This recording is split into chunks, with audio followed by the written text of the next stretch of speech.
This Lux is my first gun whatsoever, but and once again, I went to go fire and it didn't lock into place. I don't know. I don't know. It is very consistent as an issue, which is interesting because when it is a malfunction, it's usually not that consistent. But I do know. But like I said, I'm still not. It could be just the gun itself. I'm just not comfortable with it quite yet to get a CCW. Because like, I understand like they're not super like I don't have to be like the perfect shot for a CCW. Which in Nevada, if you don't know, you have to get a license to carry it concealed on you, and that's what I want. I want to be able to walk around with a gun on me, so that way I can like, unlock new areas of the world. So I want to point out, first off, just on the safety note, guns can make people feel a little bit too invincible. Keep in mind, if you shoot someone, you're probably fucked in a lot of ways. One, you just shot someone. They may or may not die. You probably need therapy, and therapy isn't super effective, anyways. Or two, uh, you now have to justify to the police why this happened. If it goes to court, which oftentimes it does, just no matter what, uh, if you have one really anti-gun jury, it might not matter what the circumstances are. People have like super clean shoots all the time, and they end up going to prison because and for three, if you succeed in not going to prison federally or criminally, you can still be sued by the survivor or their family. Uh, and even if you win that, legal fees aren't cheap, right? Like, and I, unless you're banking on the VTuber community coming forward to your GoFundMe to pay for everything, you don't want to shoot someone. My big self defense story is I had my first ever apartment when I was in the army. I didn't want to live in the barracks, so I got a girly, and we didn't get married right away because I was smart enough to do that instantly. No, I waited a year. Uh, Still a bad idea. I don't have the wedding ring anymore. 6 years later, so oops. But we didn't get married right away. But I was like, all right, well, what can I get as an apartment wise so we can live together and see how this works, and also so I don't need to live in the barracks. Just fuck the barracks. Um, it was the shittiest, cheapest apartment in town in Colorado Springs. My next door neighbor was a drug dealer whose prized possession was a photograph of him in prison lifting weights with fucking either Stallone or Schwarzenegger. I don't remember which one anymore. But he's like, yeah, I'm so proud that I went to prison and I get to lift weights with fucking a celebrity. Anyways, yeah, so that was the next door neighbor. So as you can imagine, there was a lot of interesting individuals outside that apartment. It's one really long house with like separate housing units, but it's one building, one floor, right? And it's all like woods, shit like that. Anyway, there were a lot of meth heads in the area, and they kept trying to come around for the drug dealer. So we had one open the window and come in with like a big ass kitchen knife, stoned out of his mind or withdrawing. I don't know. I pointed a gun at him. I did not shoot him. Thank God.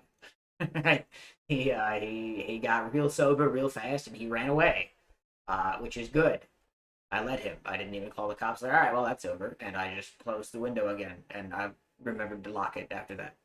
Right. But I did not shoot the guy, even though he had a big ass knife in his hand, and I'm glad I didn't have to. Now, do I think he would have sued me? Probably not. Would it be a pretty cut and dry like case for self defense? Yeah. I'm still happy I didn't have to do that. So that way I can like, unlock new areas of the world. And that was the other part was that fucking you had a higher, better grip, and you adjusted down. So again, do you need that lower grip to reach the trigger? Is it like a tiny hand issue? But yeah, if you don't feel safe in an area without a gun, maybe keep that same mentality when you have a gun, right? Like if you need to go there for something cool, but keep in mind most self-defense shootings have between like 3 and 7 yards, and you have like 1 to 3 seconds to react before they're on you. So even if you do everything right, it still is very easy to just die. Because, if someone reaches you and have a knife, or if they're just trying to grab you to do bad things, your options get really low once they have a hand on you. A gun is not total safety. Don't let it make you feel invulnerable. It's just an extra option. Another point while we're on this is whatever side you carry a gun on, have some kind of backup on the other side. Usually I would have a pocket knife here. Pepper spray is an option, even though pepper spray kind of sucks ass. Right, but you want to have some second option, so if my right arm is grabbed or something, I can still reach something. On the note of a knife, if you carry a knife, don't ever don't hold it out so be back, because that's not, they're gonna take it from you if they know what they're doing and they're not scared. They're gonna grab your wrist and they're gonna take it from you. Right? If ideally with a knife, don't even let them know you have it. It is, we don't really call it like a combat knife anymore in the military or anything. It's a get off me knife is the term we started using. You have a knife somewhere on your kit that you can reach. Ideally, that's mostly out of sight. Right? And it's somewhere you can reach it, so if you're ever grabbed, you grab, you pull, and you stick them until they get off you. Get off me knife. And then you run. Right? And hopefully, whatever damage you did stops them from chasing you. Or else, you have them get off you so you can create space to then draw. And then you can do that, right? You don't want to be fighting someone with a knife. You don't want to be threatening someone to stay away from you with a knife. Don't do that stuff. Knife is backup. Just might as well throw that up there. Have something accessible to your other hand. So if one is out of the fight, the other one can do something. By having protection on me, but I just don't feel comfortable with this 380 just yet. And here I am, finished, and I'm sorry that you couldn't see my shots. I'm gonna try and fix that and either get another camera footage or something else that can So I don't really like these. I would rather you get a silhouette, because we want to visualize that if a lot of these misses are still hitting a body. Right? I have some things here for you. You're not comfortable there. That looks like me, right? Okay. So just in general, handgun averages about a 21% fail rate, where if someone is trying to harm you, 20% of the time is where a handgun just doesn't work. Usually this is when someone's on drugs, but also varies by caliber, right? The super small calibers, 22, 32, 25, are 38, are where you're most likely to have a failure. This is usually when someone is on drugs and they don't feel pain, right? These lighter calibers obviously will eventually kill someone. You can definitely kill somebody with a 22, right? But it's not controlled for population, right? So why is 32 worse than a 22? Is 32 worse as a bullet? No, but more people carry 32 than 22 for defense. So it's in more situations. So keep that part in mind. This isn't like super controlled. It should not make you feel invulnerable. That is still a very real percentage of danger. By switching from 380 to 9mm, you do get a 3% better success rate. I'd take a 3% better chance to stay alive. It's not bad. If you're going to carry things for self-defense, I usually say carry the biggest thing that you can shoot reliably, comfortably, and accurately at about a distance of 7 yards at a pace of 1 round per second. If you can keep that pace and you can be on a human silhouette, I'm happy with it. So start at 380, work up to 9mm, and then if you want to go beyond that, I would say look at 10mm. Not that 10mm is always ideal. It's kind of overkill for most two-legged things. But if you're trying to get into wildlife defense, where I'm gonna go be walking in the woods a lot, I want something that can maybe help me with a bear or a mountain lion, something like that, is where I'd be like, all right, well, start training with a 10mm instead, right? Average number of rounds, no incapacitation. Across the board, it doesn't matter, even up to shotguns. It's usually about 1 round to 2. 1 to 2 rounds to stop something. Now, 9mm does show more. People with 9mm also tend to shoot more because they have larger mag capacities. Keep that in mind. But generally, it's 1 to 2 rounds of anything. So if you can draw and go bang, bang, bang, you're probably good if you keep it on target, right? With 9 mil or 380. Ironically, 380 has it higher with a head or torso hit. Again, this is also probably just due to the fact that 9 mil is carried more. Keep that in mind. But it's still, generally speaking, about half of scenarios end in one shot, and the others tend to end in two. So if you can get 2 good hits, you're probably okay. The scenarios where that doesn't happen is, again, where they're super high on drugs, and at that point, all you can do is mag dump and hope that by the time they reach you, they have enough actual structural damage to their organs and, like, skeleton that they can't be a threat anymore, right?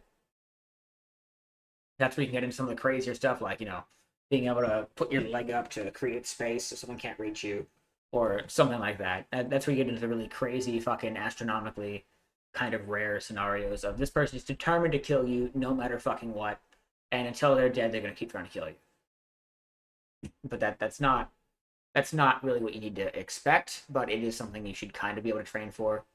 So after you can get good at your little 2-3 round groups, where, like, what I do mostly is I do reload drills. So I will have all of my mags loaded with 3 rounds, and I will do bang, bang, bang, reload, bang, bang, bang, reload, bang, bang, bang, and I will try to practice getting those on, right? So I'll show that target's my most recent target.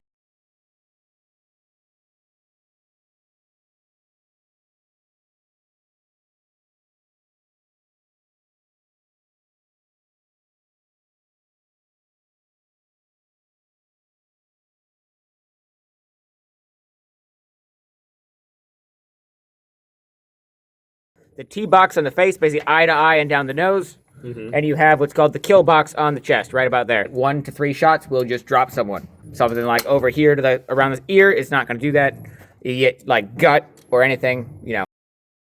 But after you can get good with those 2-3 round groups, about once per range trip, I would like you to do a mag dump, where you just practice keeping that mag dump like just in the torso for those extremes. That will mostly be all right. But if 380 is what you can handle, 380 is fine. So don't. You mentioned in, I think, the second video more worry about 380 not having enough stopping power. Don't be concerned about that. Be concerned about shooting one of your guns the best, and once you can be really good with it, that's good, right? Skill will matter way more than having a slightly larger round. Show where the shots are landing, but here is what I did. And as you can see by the image, It's not that bad. Shots were fired. All right, it's not that bad. Just hold on. Where is this?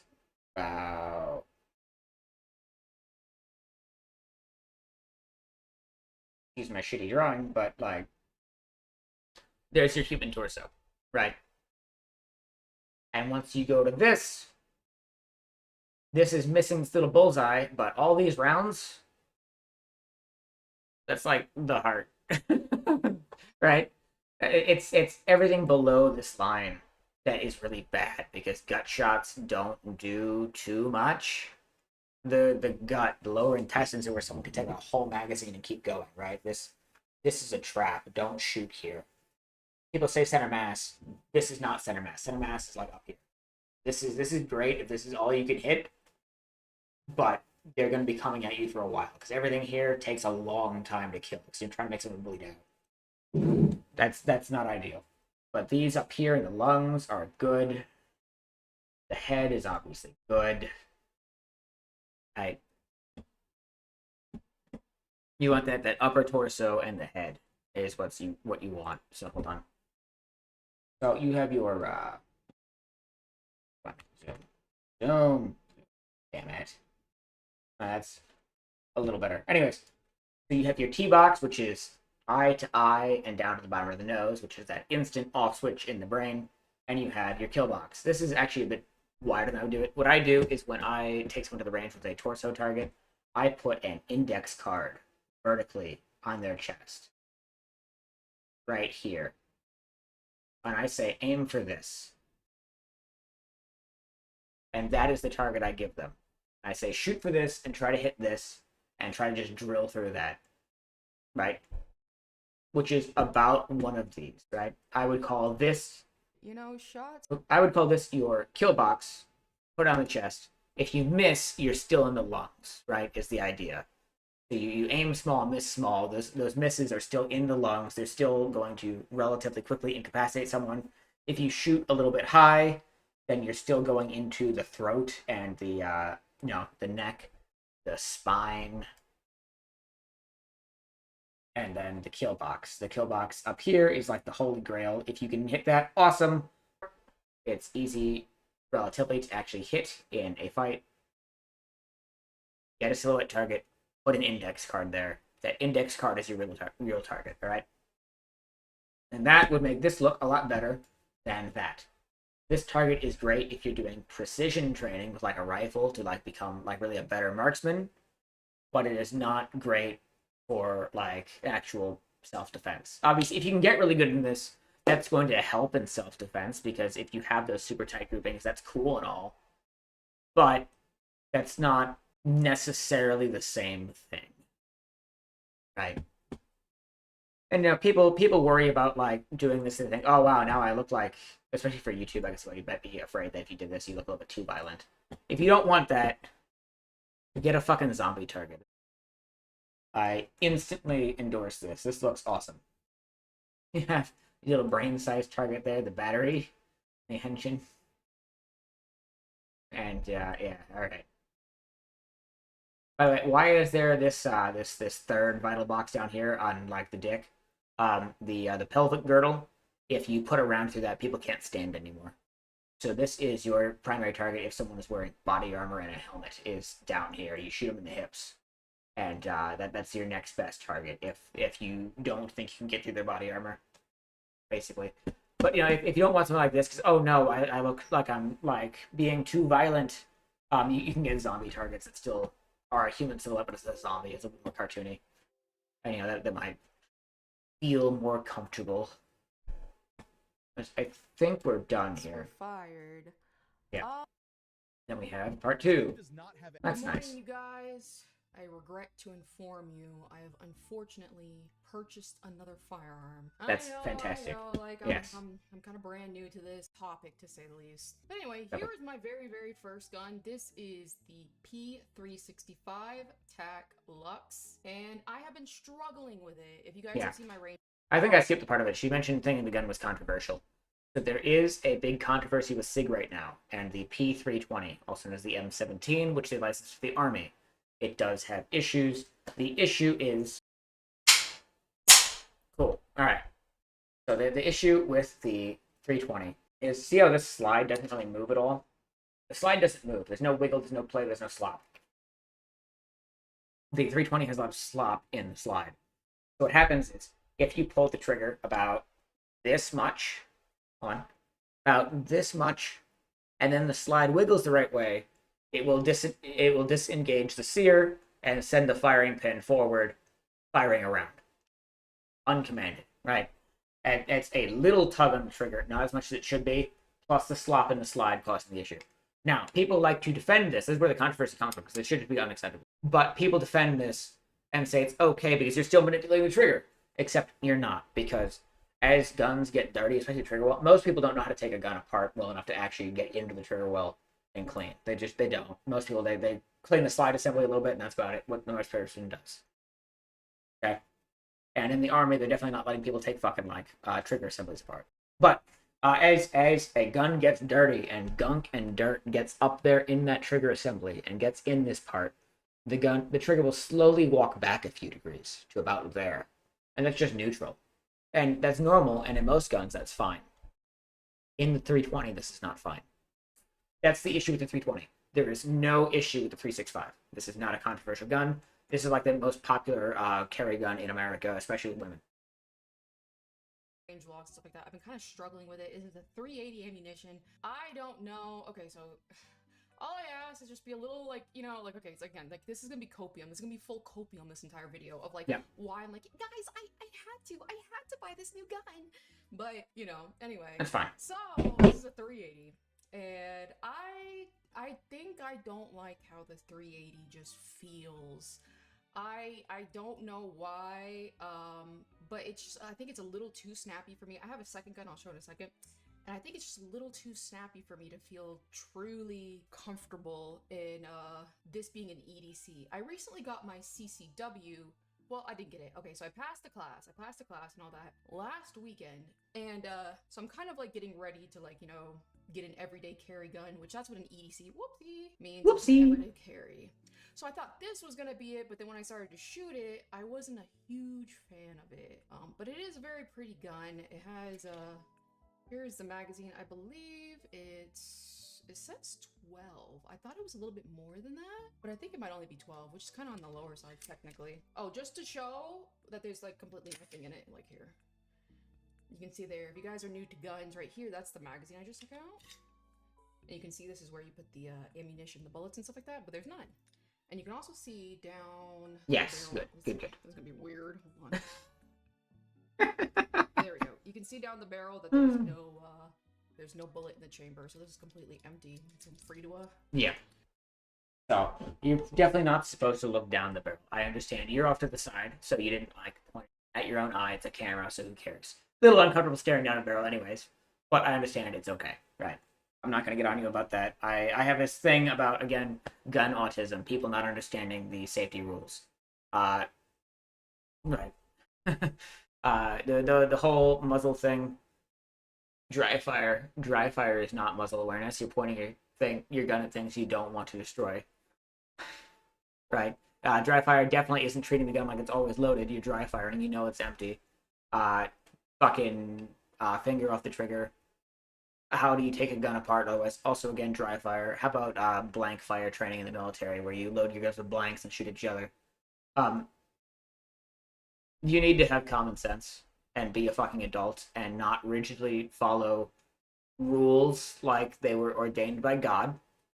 They were not. They're things you're supposed to be conscious of and not go on autopilot, because that's where issues happen. Right? Every weapon is always loaded until you have personally verified otherwise each and every single time, because you may forget. You may be sure it's empty, but you forgot, bang. Or maybe you had a friend over and they found your gun and they didn't mention it, and they were fucking around with it a little bit and they slid a magazine in, haha, and then they set it down and they forget about it, and now your gun's been loaded without you knowing. Even though you swore it was empty, now it's not, bang. So every single time. And don't just do the motion, because sometimes something gets stuck. Also, people will all the time do it backwards. They will rack it and then take the magazine out. Now you have one in the pipe. Just make sure you're always, every time you're gonna fuck with a gun, magazine out, and visually check the chamber, right? So if you just do it at this angle, you can see into the barrel, right? Nothing happened. Just be conscious, be consistent, make sure you check every time, you don't get lazy, and you'll be fine. Do whatever with it. I know people are like, pretend like it's loaded, but you know, I am an adult. We are adults. We know that there's no ammunition in here. We have verified, you know, so we're good to go. Until verified, every single time. I gotta do some troubleshooting with this. A lot of you guys gave me really good advice on how I can do much better with shooting it, but I just, I felt like it was just, I don't know, it's kind of corny, but I felt like it was just not the one, you know what I mean? I have a Vertex dot on it. Let's see if I can get the light in. There we go. And I'm not gonna lie, I have kind of bad vision. I wear glasses normally. Yep. I think I'm gonna get a bigger one of these, and I think, like, every time I see a Holo Sun one, it looks so good. So I think my next one's gonna be a Holo Sun one. I know it's gonna be like $1 bazillion. So this new gun is going to be a work in progress, because the base model was so expensive already. And then I just have my to keep on your gun nice and safe, so you know you can make visual with your target. So this was my kind of. So I would say that's a secondary thing for a flashlight on a gun. It does help you see, but that's not its purpose. Okay, so allow me to demonstrate. You're blind. It is a directional flashbang. Once more, it is a de-escalation tool. It is more things to give someone pause so they freak out, and you don't have to shoot them. Failing that, it means if they have a gun, they're less likely to actually hit you because they can't see you. Especially the darker it is. It's very disorienting, right? That is what it's for. It's not a flashlight, it's a weapon light. They are different, right? Don't be that dumb. I'm not calling you a dumbass. I know nothing about you. I'm sure you're very intelligent. You're already getting the nice stuff. You're doing all this stuff. I'm sure you're very intelligent. But just don't ever, please, be that dumbass who pulls their gun out to use as a flashlight to see stuff. You will get shot. Someone else will overreact and shoot you, and it'll probably be a cop. Don't do that. 380. It's cute, it's small, it fits my hands very nicely, as you can see. I have relatively big hands for my height, I'm 5'3". Either that or I have really tiny wrists. You can kind of see here, like, why are my wrists? They're ridiculously tiny. Like, even when I buy, like, jewelry and stuff like that, it's, like, surprisingly small and it's hard to size. But anyway, so this was my first gun. Again, here's the magazine. Fun nerd fact, medieval swords weigh about as much as handguns. People think of them as being, like, heavy and slow and shit, but that's stupid. That it goes for like axes and maces too. If something is too heavy to swing around or redirect to parry, it's suicidal. But they're not heavy; they're fast. There's also how do you make force? We all learn in middle school. E equals mc squared. Velocity matters, exponentially more than mass. Something you can swing faster hits harder than something that's heavier. So yeah. We're gonna keep the bullets. Just a nerd fact. You can see down the chamber. Yes. Look, nothing in there. I'm ready. I know it's bad to point the gun, but I have checked these obviously prior. And I'm just showing you guys so I don't get the comments flaming me for being like, oh, I'm being reckless with the nozzle. Anyway, nope, the nozzle. So the nozzle. Here is the slide. This is really hard to put down. Like, I have to do it with two hands, but this is mostly a competition gun, so it has really good precision. And when I shoot this, I don't even want an optic. I don't even want an optic on it. The iron sights, which the iron sights is a little green dot lining up to right here on the top. You see? Okay, so iron sights, especially knife iron sights, can be very, very good for just target shooting. They're less good for self or home defense or combat shooting because they're only accurate. They're only accurate at the point where, hold on, at the point where they're perfectly lined up, right? As soon as it's like that, already, it's not going to hit on that front sight. It's going to hit way above. You can even do what's called point firing, which is where you bring down from here to make an arrow pointing toward your target. And right now, right, obviously I'm not looking down it, but my iron sights are forming an arrow toward the webcam. And right now, if I shot, I'd hit the webcam. Right? Yeah.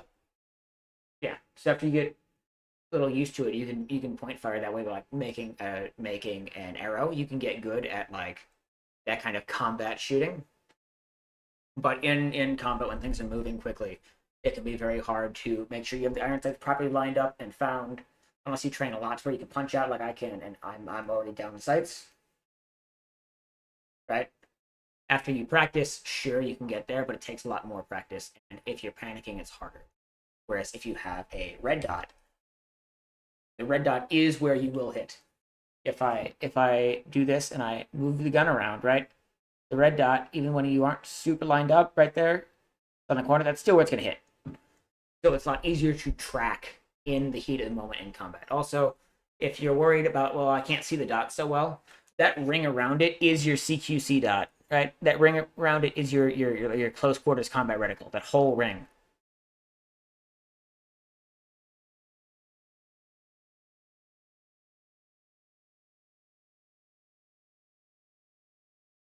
Is part of the reticle. If you're in close range and you just need a combat effective hit, you don't care about the precision like fucking bullseye.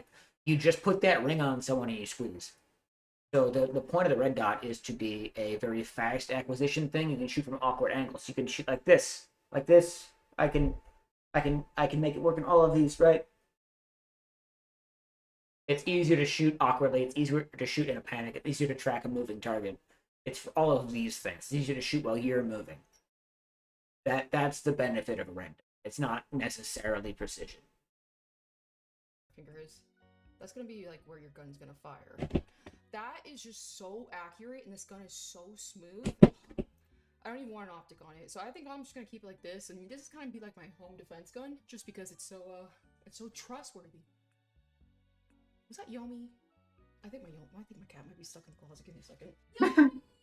Lock the door. And now I am excited to reveal the third one. Oh, which means to shoot the gun when there's nothing. You have to pull down in order to fire the gun itself. Yep, trigger weight. Yep. Look, we have nothing in there. We verified. Whoops. I'm gonna dry fire, which means to shoot the gun when there's nothing in there. Just kidding. There's a...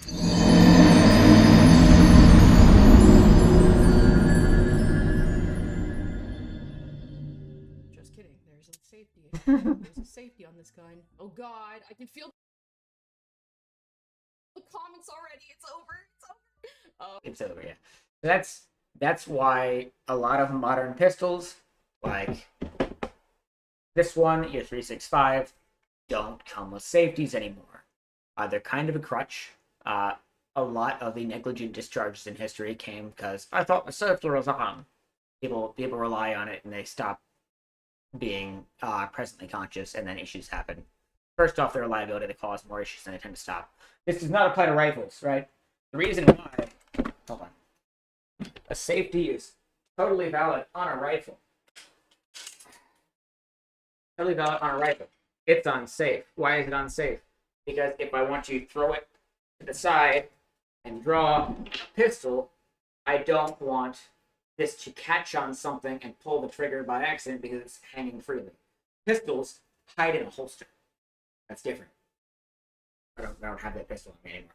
But, you know, now I can do all my handgun work here, and then I can get rid of that.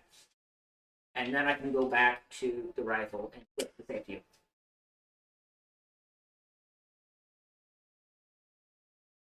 So on a rifle, yeah, if you're going to run on a sling, you need to have a safety up. But on pistols, that's not really a thing. You have a holster, the holster protects the trigger. It doesn't matter, right? Because what safeties do is, right, people draw and they forget about it a lot. So a lot of pistols, even if, well, Sheena mentions in a minute, so I'll wait. But a lot of pistols don't have one. That's why I like double action hammer fired triggers, because this hammer being down acts as a safety, because it is very, very heavy to pull, because that trigger pull in double action is doing two actions.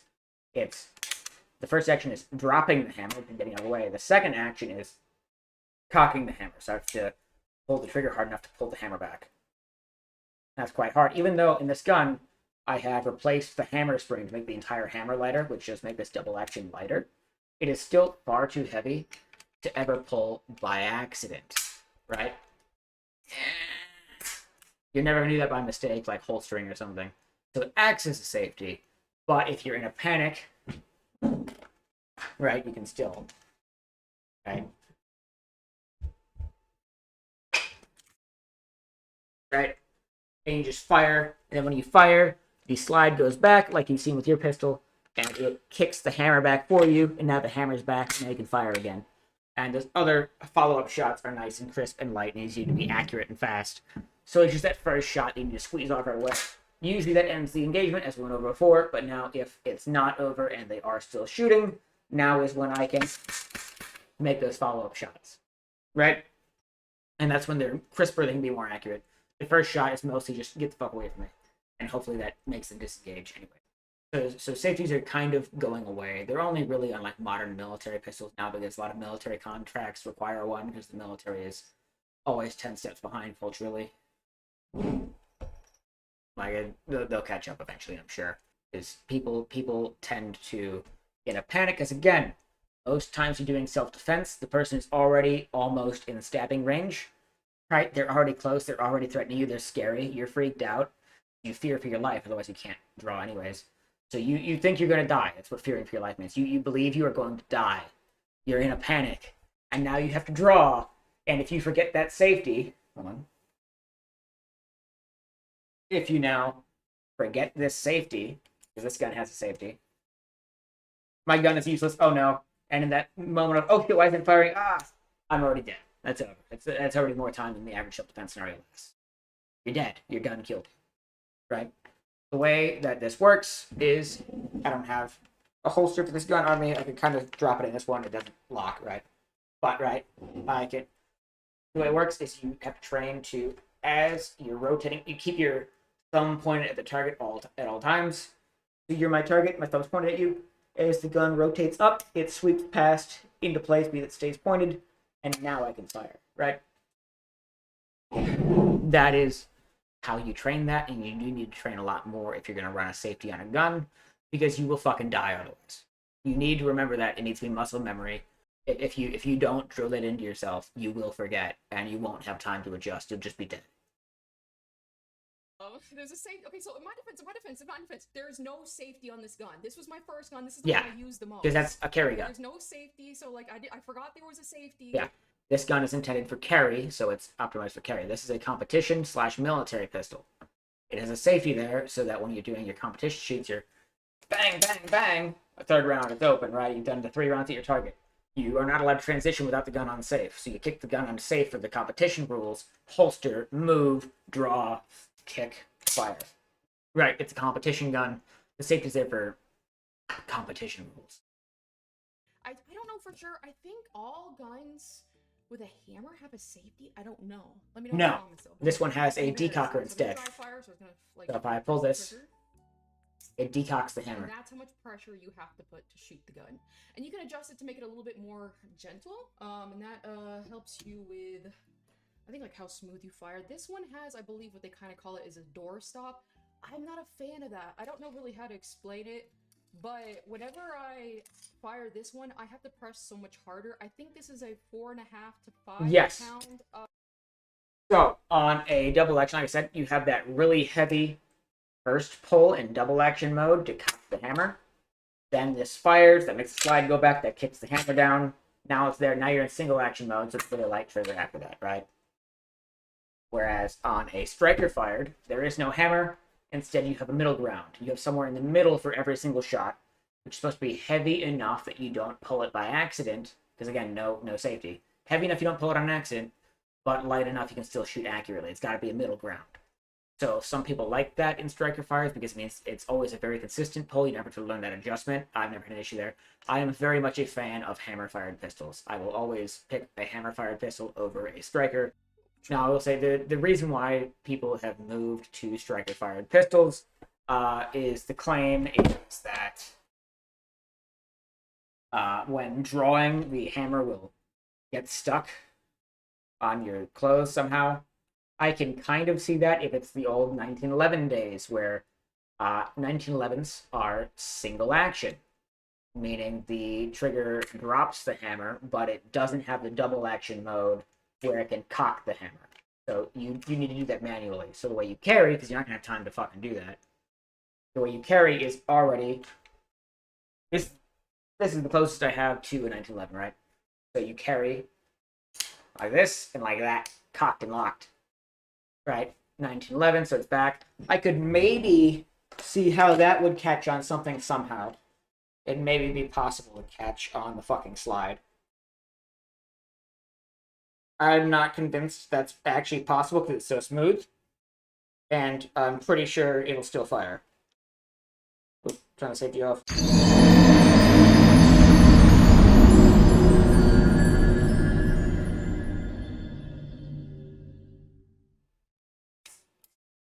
I feel like that would have still gone off. Maybe it wouldn't. I think this is a non-existent issue. I don't think it's real. I think it's a solution to a problem that doesn't exist, especially in the modern day with double action triggers, where you just carry with a hammer down. There's no way it's going to catch on anything. Also, we carry red dots in the modern day, and red dots are way more likely to catch than anything else. So I think this is a non-existent plate. So I have to press it. You see kind of like how, okay, so like, look, I'm still pressing. I don't like that. I understand. Pull back to the wall. It's on it because the gun doesn't have a safety, so it's like the door stop, so it kind of like works as a safety. I don't like how hard that is to press. This is the take up. this is the You know, wall it's where it just, it's stops. not my, I notice That's the whenever I'm brake. doing it, like I'm firing, I'm turning sideways when I'm pressing it, and I don't, it's just not for me. Yeah, so like I said, that pulling sideways, to be fair, the 365 is a very tiny frame, so it's hard to find somewhere to put that thumb to really push. But that thumb going forward and pushing is what counters that so that it doesn't move, right?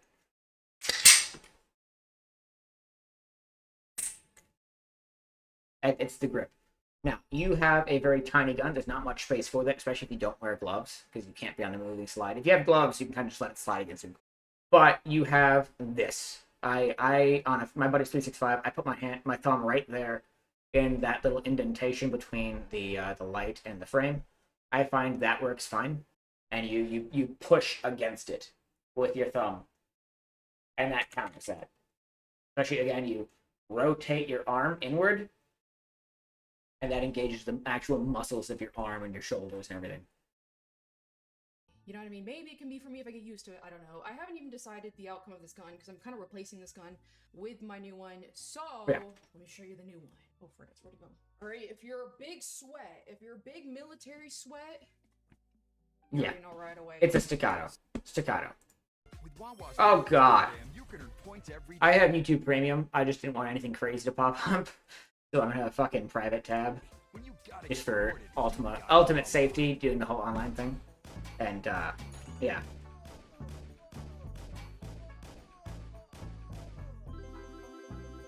I hate you. Was sleeping on my back. That's why it's so furry. Nice. I just got this side, and then there's fake. But I don't see those anywhere. Means I guess it's just red on the. Is this fascinating? But all right. She is 2011 staccato. Absolute beauty. Look at that. It is a staccato HD C3.6. Yes. Mouthful. Here it is. Look at that. This is what I'm hoping is going to be my Goldilocks. So obviously this is a gun that is intended for use with a sight. You have the optic panel there, and the iron sights are actually in front of it. Why does this matter? Those are heightened backup sights to use past a red dot if your red dot runs out of batteries or something. Right? They're not intended to be your default sights. What is sight radius? Sight radius is the distance between your front and rear sight. The longer the sight radius, the more accurate the iron sights will be. That's why on a rifle, iron sights can be really goddamn accurate, whereas on a pistol, not so much. Because there's not that much distance between them, so you're not, there's a lot of room to move this thing around where it still looks like it's in the center, basically. The backup sights being left, so you definitely want to put a red dot on that, like, immediately. That's what it's designed for. Gun. My Goldilocks gun. I've never fired this before. I'm hoping this is gonna be my, like, it feels so nice, so... I don't want you to hate me, I'm sorry. This is not something I would have recommended. It's a very, very nice gun. It's not something I would have recommended for a new shooter. We'll get into that in a minute. I'll explain why I like the difference of, like, how it feels in a second. But I'm hoping this is gonna be my everyday carry, and, That's definitely not what I would recommend it for. Staccatos are, like, awesome competition pistols. They're starting to get really big in, like, the police world for, like, duty guns. They're very, very nice pistols. Very few pistols are better in a fight. But that's when... We'll get to it. Beautiful that gun is. We'll get to it. As you can see, for my Lux, this is, again, like a smaller bullet than 380. It is almost identical in size. This is slightly bigger. Okay, so you have a lighter gun. You have cutouts on the slide to reduce weight, because that's not a port. As far as I can tell, your barrel isn't ported. This is a ported barrel 380, so you've gone to a gun of about the same size with a heavier round and no port. So this is probably going to kick a lot harder, especially if you keep gripping so low. Here, you can kind of see it here. It looks bigger. If you put it like that, like, hold on, there we go. You can see it's almost like identical. Yeah. Like the grip of the gun itself right here is a little bit thicker, and I don't know how to explain it. I was trying to figure out what exactly it is, the difference, but it feels so nice to hold. Just a size difference, not even just a grip. The grip fitting your hand better might play a big part. Maybe it'll make you actually grip the gun properly, which sounds mean, but again, maybe it'll help that and it will feel better. But barring that, I'm not sure you're gonna like how this feels. Grip difference. This is gonna be, I believe, an aluminum grip, and then this is going to be some sort of, I don't know. It feels like sandpaper. It feels like sandpaper for Yeah. some reason. So I would like to at some point. It does really already enjoy look like you're shitload cards. grabbing I'd like to better. at some point get a. It does already look like you're grabbing higher up. This might work. Optic for it, but I want a holo sun and I want a bigger one, but this gun was already so expensive. This is the premium package. If you know anything about staccatos, they usually have one gun and they have like 3 base packages. Mm-hmm. There's the standard package 20, and I was like confused whether or not I wanted the medium package or the preferred package. The preferred. Cool. So for one, these are the holes are already there. If you want to take this to a gunsmith and have the barrel ported, they can do that, right? And that will make it similar to how this compensator works. When you port the barrel, what you do is you drill little holes into the side, right? And then gas can, instead of all the gas and force escaping out the front, it can escape out the side instead, which means that there's whatever percentage goes up the sides or the top instead of the front will be pushing sideways or downward, countering recoil, instead of straight backwards, which can make the gun feel softer. The other benefit of the ported slide there, even if the barrel isn't ported, is that it's less mass reciprocating, because every time you fire, this slide, which can be relatively heavy, is still mass. It's going and yanking back and snapping forward, and that can make the gun feel very wavy to shoot. So by lightening the slide, you have less mass reciprocating, which can increase the tip up of the gun, kind of, because it's not. So removing that can kind of be detrimental to some people, not necessarily. It's kind of a preference thing. You'll have less of that rocking back and forth. So you can stay flatter if your grip is right. Package has these serrations cut open. Yeah, it's lightening the slide. Premium package. It's also just easier to actually grab, because, like, you know, like the Pew View and some of those guys, they all recommend you rack your gun like this just with your thumb, because, like, you know, it's easy, kind of, because your hand doesn't really move. When you rotate back, you're back where your hand should be, supposedly. I can't do this. My thumb is not goddamn long enough to grip around it. I got a small thumb. There is no way on earth I'm ever doing that. It might be slightly easier with a slide like that I can actually bite into, but my thumb is just going to slide on this. It's not happening. So yeah, there's definitely benefits to it. Preferred package has them kind of like indented like this. Yeah. And I thought this was just like optically, like it's just a cosmetic, but supposedly that's supposed to help with muzzle flip or recoil or something. It helps with, again, that reciprocating mass in the slide. The wavy feeling. Something like that, either way. So let's take this guy out. Chamber flag. A little stopper so the gun, I can't press the trigger with that's in. Nice little it's a chamber flag. It means anyone that looks at you visually can tell immediately that your firearm is empty and unloaded if you're going to be walking around a convention or a gun show. Some outdoor firing ranges, where, like, you have to walk out into the range where people will be shooting to change your targets or check your targets, they will require that you put a chamber flag in your rifle, everyone, before they let anybody go down range, so they can verify that everything's empty. Because if a chamber flag is sticking out of the chamber, there cannot be a bullet loaded. Safety mechanism. And here's the gun itself. Their magazines, I noticed, I think all staccatos have this. The inside of their magazine is just green. They just gotta be different, you know what I mean? The Color followers. difference, the green. So you can see here, which I do like it because you can see it right away. You can see there's no bullets in here.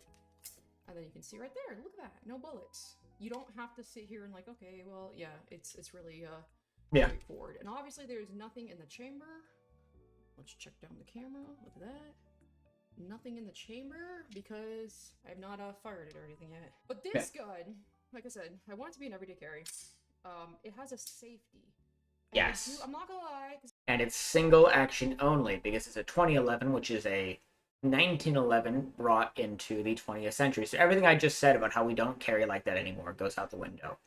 Because you need to carry cocked and locked. Because it is single action only. Single action is dropping the trigger. As far as I know, I'll double check it. I'll double check to make sure I'm not being an idiot. A single action, specifically single action only semi-automatic pistol. Yeah, okay. So this is the main reason why I wouldn't recommend it, is you have to carry safety on, hammer back, because this is a dead trigger, and no, you're not going to have time to draw, grab it, and then pull the hammer. It's just not realistic. So you need to have it back, cocked and locked, which means, again, you need to practice that draw of thumb at target. Right? That's how it works. So you need to practice more and make sure you can get really good on specifically the draw, because if you don't, the gun can very easily become dead weight, or just really expensive loot drop for whoever murders you or robs you. Again, I'm kind of new to guns. I do like that. When I found out that this gun didn't have a safety, I was like, that's weird. I have a good holster for it, but I was just like, it just feels weird to me. So yeah, it had a safety. You can hear it. That it means you have to remember the safety. And I'm not gonna lie, I do kind of like how I can just flick that. Oh yeah, it's a nice safety. It's a very nice safety. It's nice and tactile. You know, I do like that. It's a very nice gun. It's like, okay, this is a little too loose, but I do like it. You know, you can just flip it. When this one, we need to. I don't even think I can do that. There we go. You see how much harder it is, and it's like I have to grip it way differently. Yeah. So I do like that. The safety is so clicky. Clicky. It's so nice. But clicky. Look at this beauty. Oh, stunning. They are beautiful guns, and they're very nice guns. Here, 211. I'm still a little confused at what 211 means. I think it 2011. 1911 is a pistol made in the year 1911 that revolutionized handgun design, and basically all modern handguns are still based on the action and how it operates. Now this is just taking that 1911 design and modernizing it instead of just adapting it. It's like most modern pistols are very similar to an 1911. This gun is basically a goddamn 1911. They're just, you know, with that double action and things, right? It borrows a lot from the 1911. This is, instead of just borrowing, it's actually taking a 1911 and modernizing it with that double stack magazine, meaning you get twice the rounds in the magazine, and it's 9mm. But it's still single action only. I think it's a style of gun. Because, like, is this a 211? No. You know what I mean? No, that's a P220 family. The 226 is a gun in the 220 family of pistols. There's a 225, there's a 229, there's just a base 220. There's a lot of guns in the 220 family. They're the same name. This is the 2011 family. In the broader 1911 extended family. See how they kind of like, they both have the hammer, they both have you know. Yeah, that's just being hammer fired pistol. Maybe that's what it means. I'm not really sure, but here she is. I don't know what her trigger is specifically. I don't remember if it's adjustable, but I know it's lighter than. I think it's like 4.5 pounds. I can double check. I'll dry fire. There we go. It's a little smoother. It's a little smoother than having to like press this one down. Like between 4 and 4.5 pounds. Yeah. Here than the back there. I think that's what they mean by the E365. So I do really like the fact that this one is just relatively like you're not moving a whole lot more. Oh, yeah, that's really nice. Yeah, so that's a 4.5 pound trigger. This is a 6 pound trigger, so there's a 1.5 pound difference. Now you can lighten your trigger. You can install a trigger kit yourself. You can take it to a gunsmith and say, hey, I want this lightened down to about 5 pounds instead of 6, and it's just replacing a spring. You can do it yourself quite easily.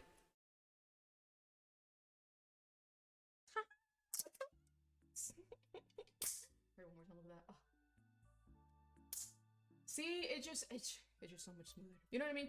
And then this, I think I mentioned it already, is a 9mm. So this is the same ammunition as this one. Yes. And if you know anything about ammunition, 380 ammunition is kind of expensive. Yeah. Because it's less popular. Some of the cheapest. It's the most popular. It's nice that I can practice more with this gun and it not be so expensive like it's going to be when I shoot my 380. And this. The point, if you're willing to practice with it more, then it will do you better. Just when you do dry fire, because you're going to do dry fire, right? Right? You're gonna practice dry fire. When you do dry fire, you can have your holster wherever you're going to keep it. And every time you do your dry fire, you're going to do a whole draw. So it's going to be bang. And you're going to practice that whole draw. Bang. Bang. Bang. And you're going to do the whole sequence, right? So you practice the draw with your dry fire. If you're willing to do that, like 10 minutes a day, you will be just fine with this. It's not a bad gun. It's not a bad first carry gun. That's fine. I'm not trying to admonish your choice. Just be aware there is that extra thing you do need to train. So if you're going to practice this gun more than the other, that's fine. You've made your choice. Now you just have to live with that choice. And the consequence of that choice is more initial training until the draw becomes muscle memory. Once it's muscle memory, you're good, right? It's not like you have to do this your entire life. It's like riding a bike. But you need to make sure that it is muscle memory, so it's not something you need to consciously think of. Going to be a stronger bullet in a self-defense situation. I do have a question for you guys who everyday carry. It's like a liability insurance where it's like if something happens and you have to shoot yourself in self-defense, you have like a lawyer. There was one called... If you shoot yourself in self-defense, you're probably fucked. I don't think a lawyer can help you. But, again, stopping power.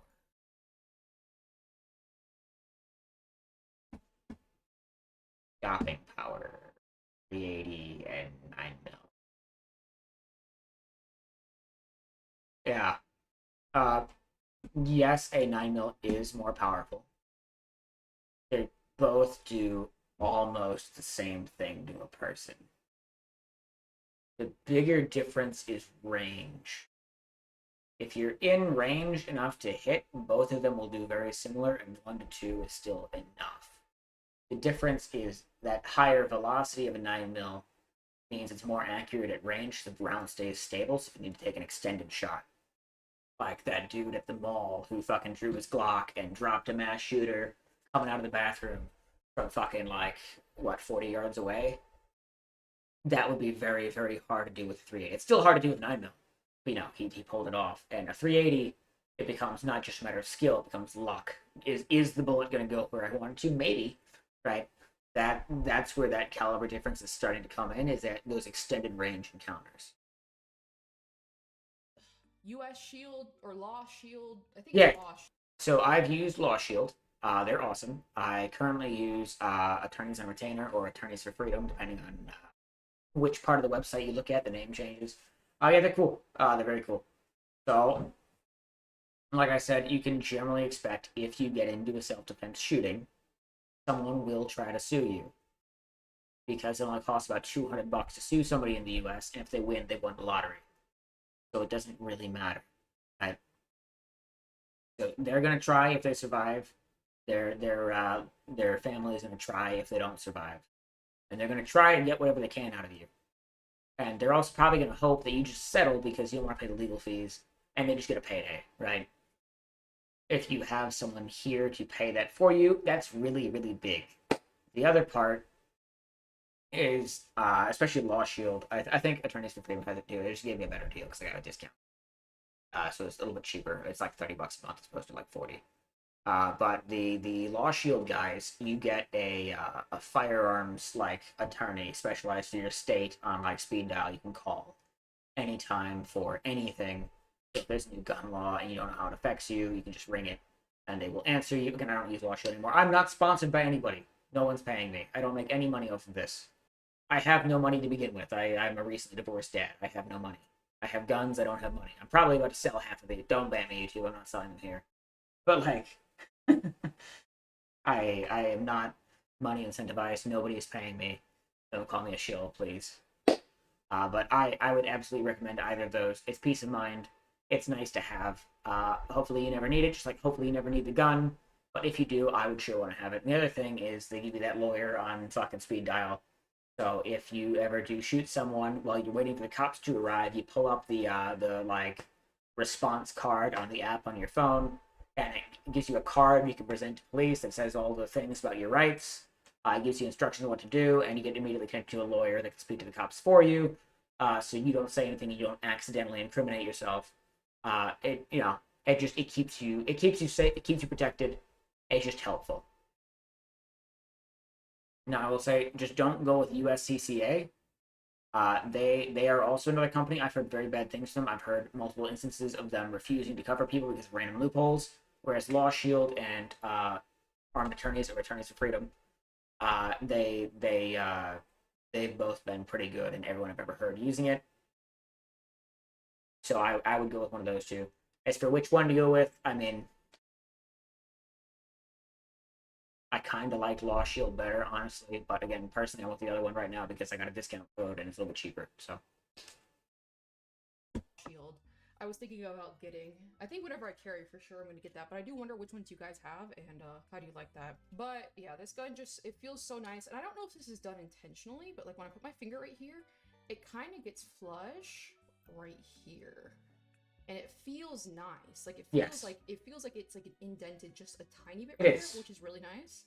And then when I do this, Yeah, it's guiding you for a proper grip, right? Because if no one's ever taught you, right? Yeah, this hand you want. This one's even got the stipling on the trigger guard, so you can wrap your hand around there. Kind of tells you where to put your stuff. This goes right here or right there. I like that more forward grip, right? And then this one, you want your thumb or your finger up here, not down here, because people will be like, "Oh, look, my finger's off the trigger," but it's in the path of the trigger. It's what happens if you trip and fall. You usually make fists as you're falling. So if you're falling with a gun and you are holding like, okay, you trip and fall. Oh shit! You make a fist. Oh no! I've just shot the ceiling or shot myself or something like that. By the way, it didn't point at me. This is not me. This is not me. But obviously, I'm mimicking that. Right? If you were to do that by accident, would be very bad. Whereas if you index the trigger, which is where you have your finger offline, now if you make a fist, you don't cross over anything. I would even accept the finger behind the trigger in the trigger well. Some people get mad at that because they say, oh, well, if you're not paying attention and you try to do that, you could think you're there, but you're actually there, and now you can have an issue. I don't see that happening personally, especially if you like visually verify. Don't be stupid. Don't go on autopilot. Don't do anything on autopilot with guns. Everything should be deliberate. But I don't mind this. I think this is fine. Or this, right? But yeah, the gun is shaped to guide you to using it properly in case you don't know what you're doing.